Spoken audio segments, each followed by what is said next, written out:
For ex-serviceman Basil Brockhurst, the Union flag means more than it might do for most. It flies high on the roof of this proud Shropshire man's home, but his decision to put an image of the flag on his taxi caused a controversy he couldn't understand. And on the 17th of October, they sent me an email stating that I was in breach of advertising standards and I had to remove the cross of St George and the Union Jack from my vehicle. Well, obviously I was not happy.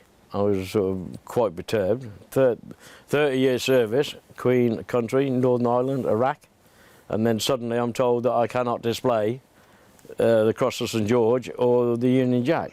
The ban on flags was stated in the Hackney Carriage and Private Hire Vehicles licensing policy agreed to by Shropshire Council in April 2023, stating there cannot be an advertisement which depicts any political, racial, cultural, sexual or potentially offensive language, symbols, flags or emblems.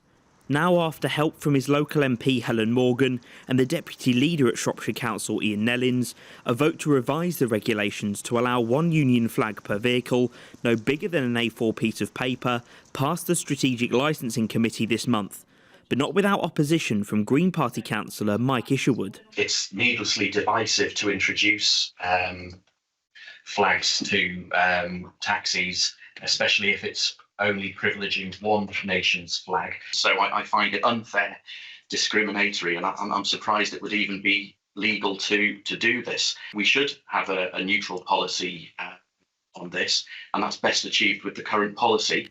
Basil, who served in the light infantry from 1975 to 1993, has wasted no time in making the most of the changed rules. And this is the outcome of what I'm allowed now, because the council have overturned the ruling. And obviously it's no bigger than an A4 piece of paper, but they didn't say what I could do to make it stand out. And as far as I know, I'm just advertising Basil's taxis.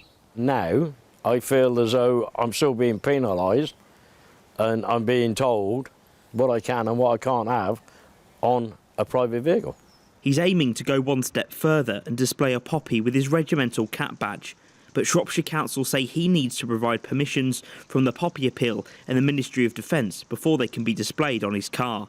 The first battle for this proud Brit has been won, but Basil's fight to include his remembrance display on his taxi continues. Jack Carson, GB News, Market Drayton.